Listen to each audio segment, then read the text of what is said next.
The sun blazed down over the Texas military base, baking the gravel beneath the boots of the new recruits. Dust swirled in the air as the bus came to a halt, its doors creaking open. Out poured a line of fresh faces, some cocky, some nervous, all hoping to make it through basic training. But when Avery Monroe stepped off last, the world seemed to pause for just a second. Her face was unmistakable, scarred from her cheekbone to her neck, red and pale streaks of healed skin telling a story without words. A jagged line curled across her temple, vanishing under her short-cropped brown hair. The others stared, some covertly, others openly. And then there was Ethan Briggs. Tall, confident, with a smirk always ready to fire, Ethan nudged the recruit beside him. "Yo," he whispered, loud enough for others to hear. "Did the grill fight back, or did she lose a bet with a bonfire?" A few chuckled uncomfortably. Avery said nothing. She just looked ahead, expression unreadable. There wasn't even a twitch. She had heard worse. As they began their first drill, the recruits were pushed into a brutal physical gauntlet, running, crawling, hauling, shouting. Most were panting by the end of the first hour. Avery, however, moved like she'd done this before. Her push-ups were sharp, her steps precise, her breathing controlled. Ethan watched, unimpressed or pretending to be. "Scarface is trying too hard," he muttered, probably overcompensating. But deep down, he noticed it too. She wasn't just good. She was unnaturally good. Avery didn't speak much that first day. While the others compared backgrounds and swapped dreams in the barracks, she stayed in a corner, methodically cleaning her boots. She was in her own world, untouched by the social chaos around her, but it didn't take long for Ethan to find another moment to needle her. "Hey, Scar," he said loud enough for everyone to hear. "You sure you signed up for the army? Or were you just looking for free therapy?" Silence followed. Even the loudest recruits shifted awkwardly. Avery met his eyes for the first time. No anger, no fear. Just a calm, flat stare. "You done?" she asked. That was all. Ethan blinked. "What?" "You done," she repeated. The room was frozen. Then, just like that, she turned and walked away. Ethan laughed, but it was forced now. The recruits didn't laugh with him. Something about that stare lingered. Over the next few days, the instructors began noticing something unusual. Avery wasn't just performing well. She was executing drills with the accuracy of a seasoned soldier. Her formation runs were perfect. Her reaction time during simulated danger was razor sharp. During a grenade simulation, she dived without hesitation, covering her partner before the instructor had even finished shouting incoming.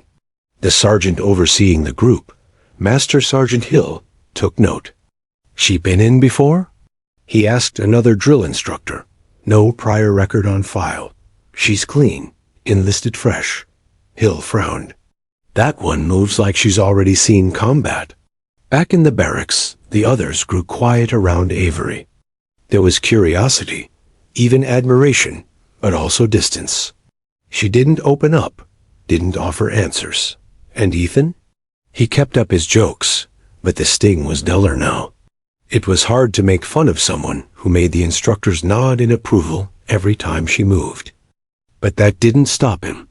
One morning, while Avery was lacing up her boots, Ethan dropped next to her and smirked. "Bet those scars come from running the wrong way in a fight. You probably tripped into your own campfire, huh?" Avery didn't flinch. She stood up slowly, her voice low. "You talk a lot," she said. "That helps you when bullets fly?" For the first time, Ethan didn't reply right away. It was just the beginning. He didn't know it yet, but the name, Ash, would soon change everything. Asterisk, by the end of the first week, the tone around Avery had shifted just slightly, but enough to be felt. The instructors called her Monroe, but they said it with an edge of awareness. She didn't speak unless required. She followed every command to the letter, often finishing tasks faster than the time given. While the others struggled with disassembling their rifles, Avery cleaned, reassembled, and double-checked hers in silence. Every time, she didn't smile. She didn't brag. She didn't need to. Ethan Briggs, though, was far from done. Robot, he sneered during weapons training. Bet she sleeps standing up. Probably practices blank stares in the mirror. No one laughed this time. A few looked away. One or two looked at Avery with something close to apology. But no one said anything. Not yet. That night, during mess, a fellow recruit named Daniels slid onto the bench across from Avery. "You from around here?" he asked casually. Avery didn't look up from her tray. "No." "Military family?" "No." Daniels hesitated and asked softly. "The scars?" Avery paused. For a second, it seemed like she might answer. Her fork froze in mid-air. Her eyes met his. "They're not from weakness," she said simply. Then she stood and left her tray half full. Daniels sat stunned. Her words echoed louder than any explanation could have. That night, Ethan tossed another jab from his bunk. "She can't take a compliment either, huh?" But again, nobody laughed. The silence afterward said more than words ever could. The next morning brought a brutal test. A simulated urban combat drill, known for breaking even confident trainees. Smoke grenades, sudden alarms, rubber bullets, and simulated chaos awaited them in a sprawling training maze, nicknamed the Slaughterhouse. The team was divided into units. Avery and Ethan, by unlucky draw, were placed in the same fire team. From the moment it started, things went sideways. Flashes of light and loud bangs sent one recruit into a panic. Ethan misread a signal and led them down the wrong corridor, triggering a trap alarm. Their route became blocked. "Damn it!" Ethan cursed, ducking behind a crate. "Where are we?" They were cut off from the rest of their team, and two other recruits were pinned by mock fire on the upper level. Even though it was all simulated, the stress felt real. Ethan froze, wide-eyed, ducking as rubber rounds bounced near him. Avery didn't even blink.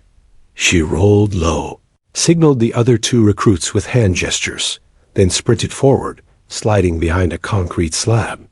She motioned again. They followed. She covered them with clean, practiced bursts from her training rifle. She turned to Ethan.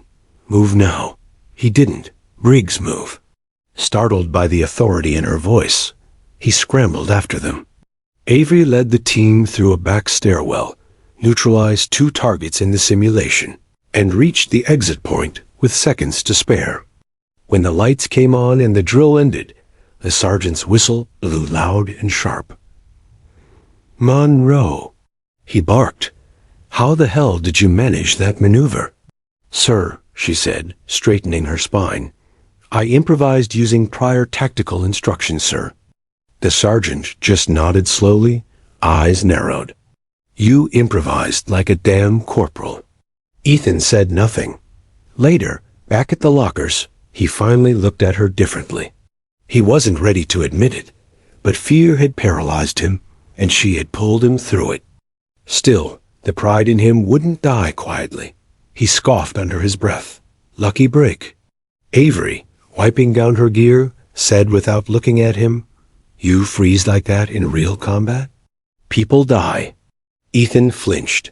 She packed her bag and walked away, boots hitting the concrete like war drums. That night, Ethan didn't make a single joke.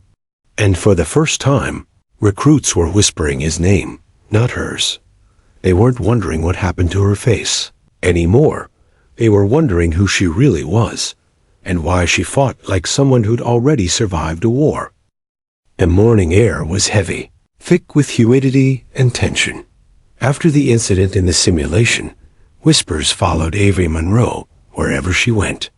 Recruits no longer looked at her scars with curiosity. Now they looked with unease, even awe. She hadn't just performed well. She had moved with the certainty of someone who had done it before. In real combat. Life or death combat. Still, Avery kept her head down. No expression, no ego, no stories. Just grit. Ethan Briggs wasn't joking anymore, but his pride was still bruised. He couldn't admit, not even to himself, that he'd frozen. That she'd saved him.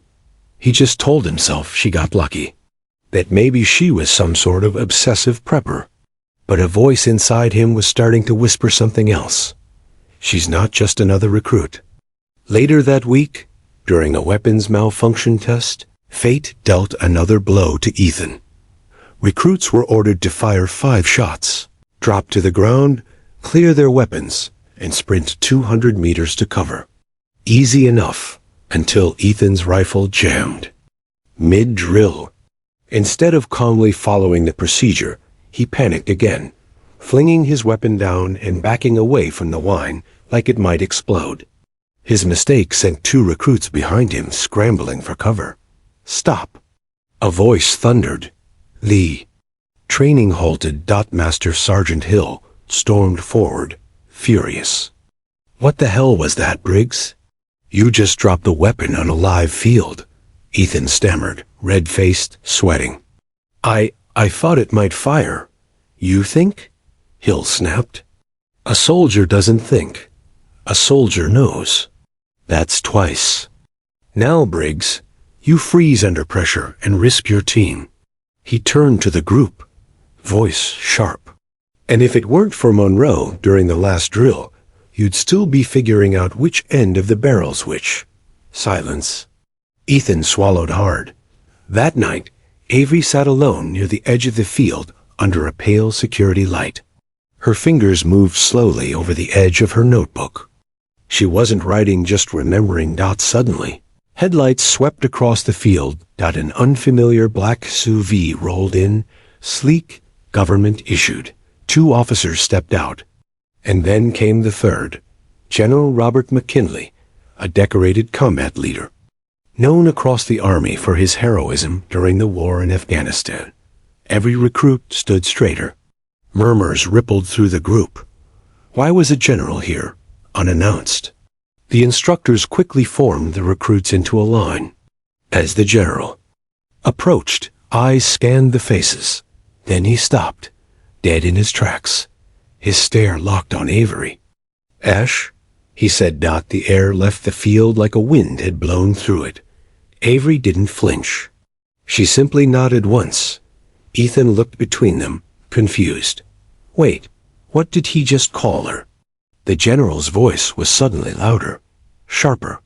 Recruits, he said, turning to face them. I wasn't planning to speak, but I recognized this soldier, Avery Monroe. We called her Ash, because she walked through fire. Literally. He looked back at her. She wasn't assigned to Kandahar. She volunteered to help a downed unit. Their Humvee exploded. She pulled 3 men out of that burning wreckage, under sniper fire. Face melted, one arm broken. She crawled with a man, twice her size, over her back. Gasps, he continued, voice cracking. She refused a medical discharge, refused the medal ceremony. She vanished after that. Now, the recruits looked at Avery as if seeing her for the first time. And Ethan?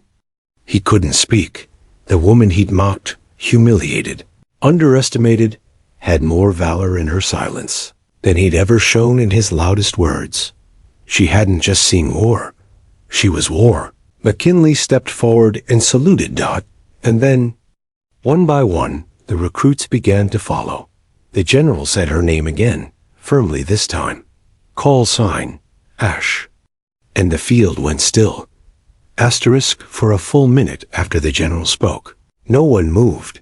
The recruits stood frozen in formation, their eyes glued to Avery Ash Monroe. Her expression hadn't changed. She didn't smile. Didn't look proud. She simply nodded respectfully at the general and remained at attention, composed as ever. But something had shifted, not just in the air, but in every soul present. General McKinley turned back to the group, his face still stern but full of something. Deeper regret, pride, reverence. Some of you think your struggle started here, he said. You think because your boots are new and your uniform's clean, you're strong, but true strength doesn't need attention. It doesn't need to shout. Sometimes it walks in with scars and silence and still outpaces everyone in the room. He turned to look at Avery again. She could have left this world a hero. Instead, she came back, started from the bottom again, didn't ask for special treatment, didn't even mention her name. His voice dropped lower.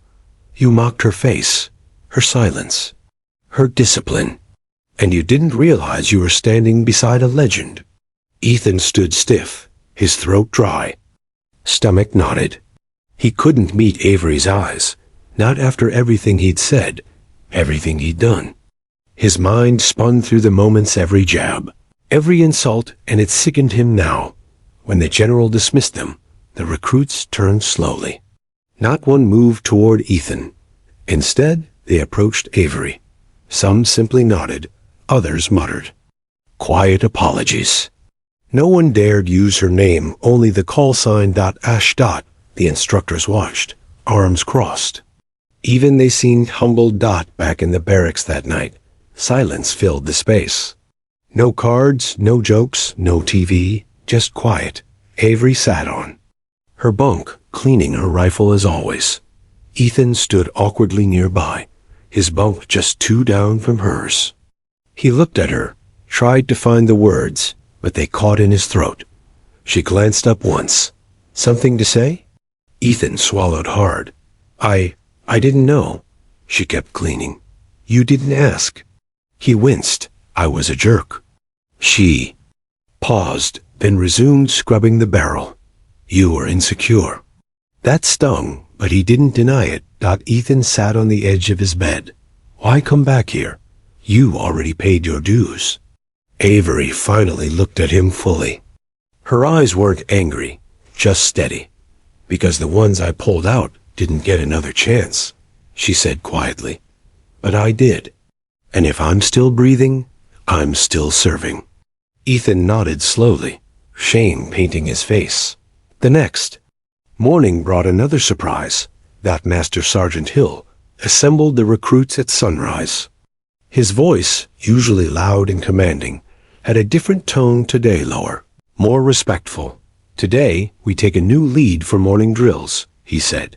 Monroe, take point. Avery stepped forward without hesitation, leading the run with perfect rhythm and control. The unit followed in complete silence. No one dared speak. Her presence was enough. As they sprinted past the obstacle course, one of the younger recruits stumbled. Before anyone else could react, Avery doubled back, pulled him to his feet, and urged him forward with a firm pat on the shoulder. Keep pace. You've got this. Those few words meant everything. Later that day, the story had already made its way through the ranks. Officers, instructors, even kitchen staff now knew the name Ash. And though she still said little, her very presence was changing the environment. Recruits trained harder. They argued less. They followed orders with new respect. Even Ethan.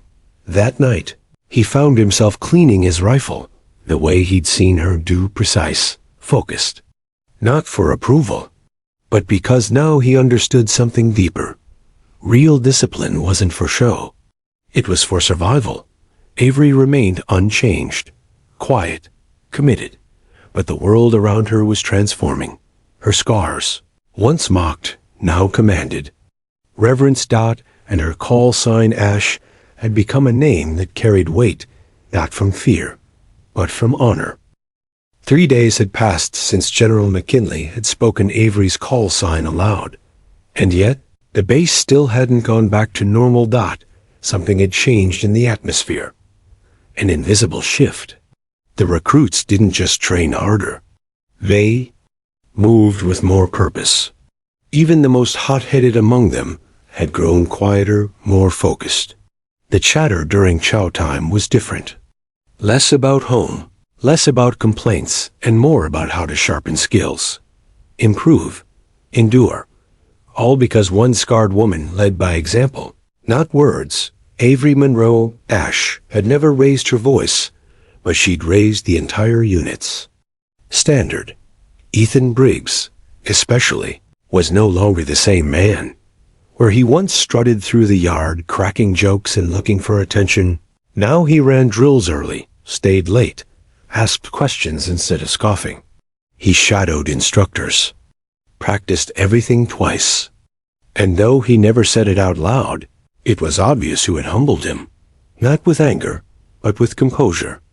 One evening, after a punishing PT session, Ethan saw Avery sitting alone at a bench under the floodlights. Her notebook rested on her lap, the same one she always carried, but never showed anyone. Ethan hesitated, then approached. She looked up without surprise. He nodded toward the notebook. "Writing letters?" "No," she said. "Memories. I write them down so I don't forget." He hesitated. "Don't want to forget what happened to you?"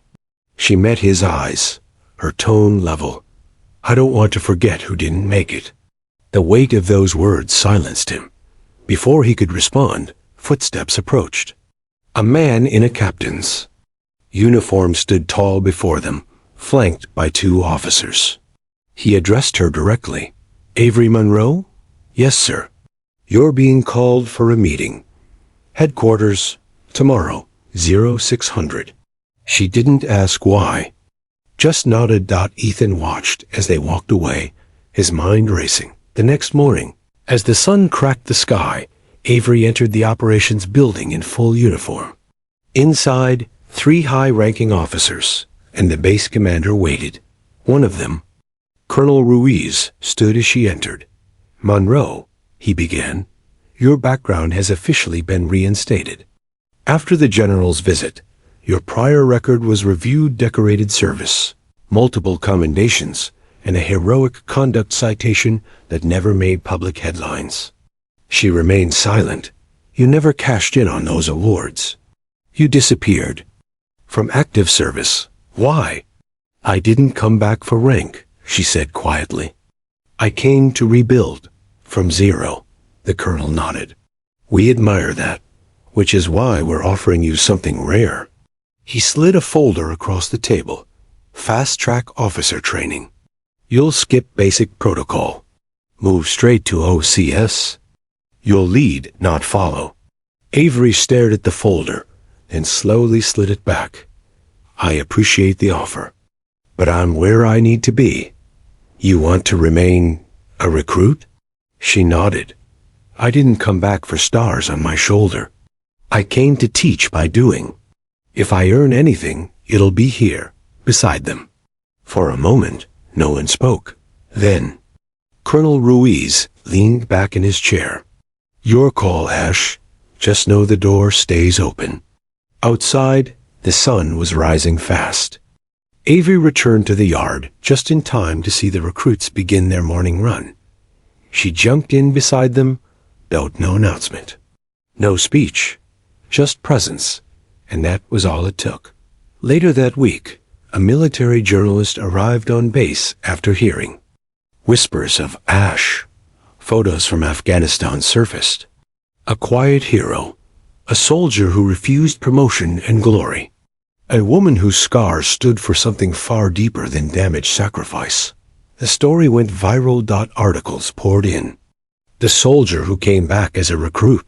Ash, the hero who chose humility. Requests for interviews were declined. Avery wanted no part in it. She didn't need the world to cheer her name. She just needed her team to be ready. The weeks that followed brought a quiet revolution to the base. The recruits still marched, still drilled, still trained under grueling conditions. But now, they did it differently, smarter, stronger, with less complaining, more discipline. The instructors noticed, and so did Command. At the center of it all was Avery Monroe. She didn't speak in assemblies or give motivational speeches. She didn't have to. Every movement she made taught something. Every decision under pressure showed them what it meant to be unshakable. And without ceremony, Without even realizing it, the unit had begun to look to her before anyone else. A recruit struggled with form during obstacle drills. It was Avery who stopped and corrected their posture.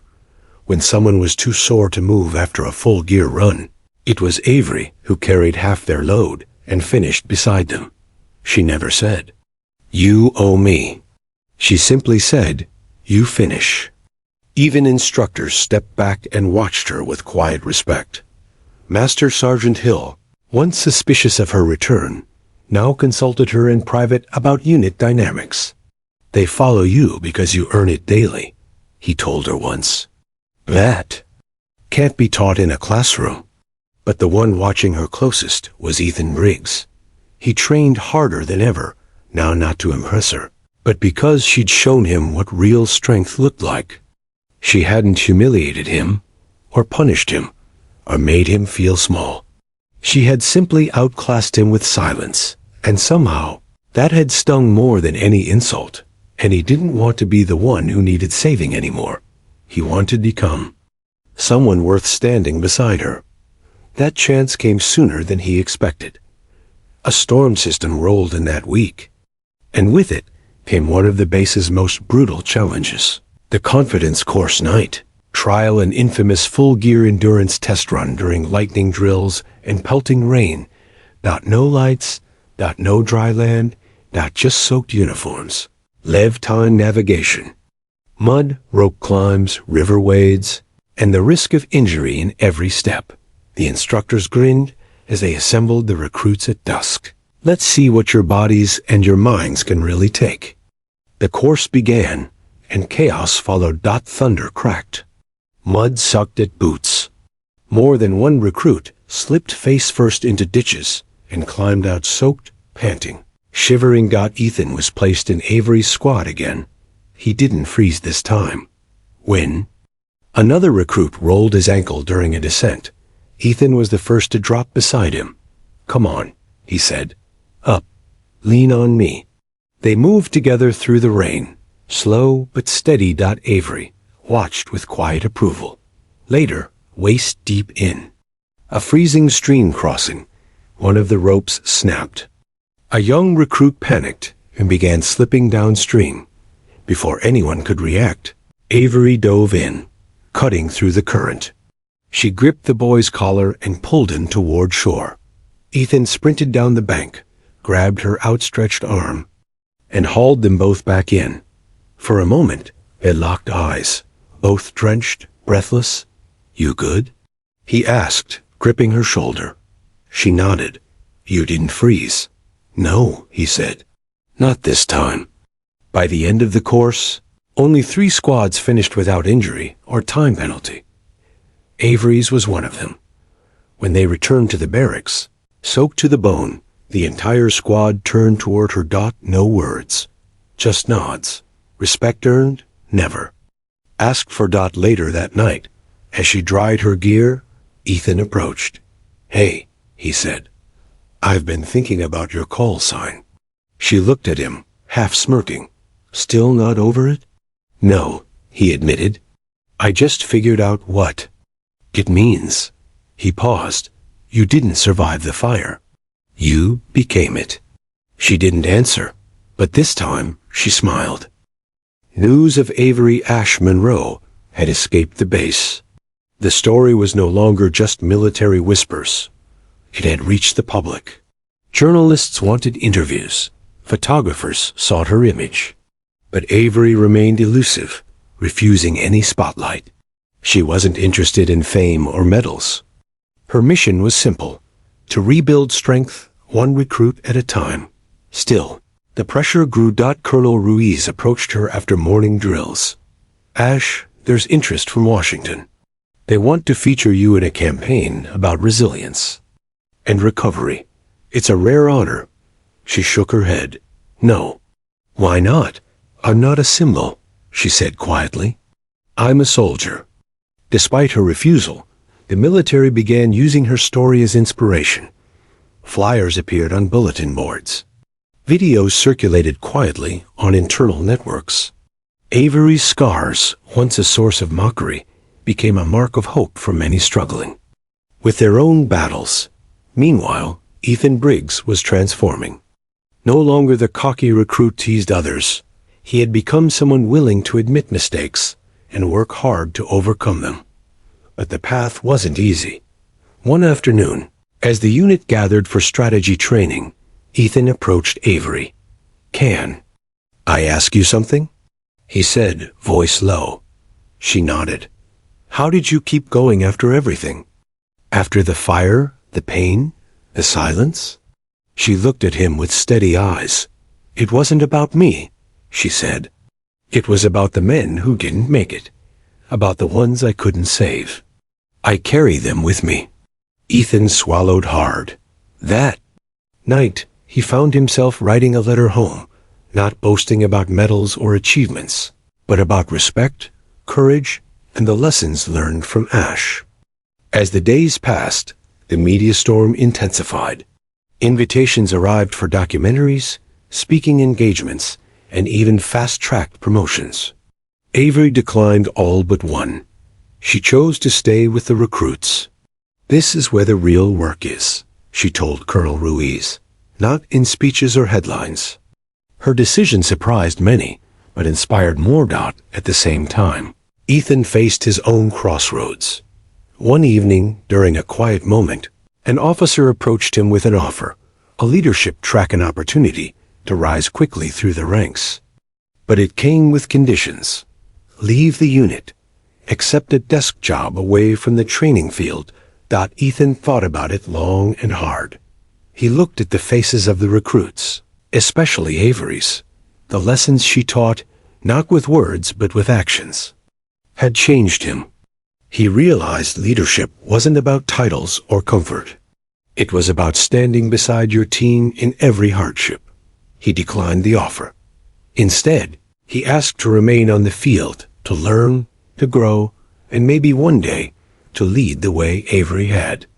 Base continued to buzz with energy, fueled by Avery's example. She was no longer just a recruit or a survivor. She had become a mentor, a beacon, a legend.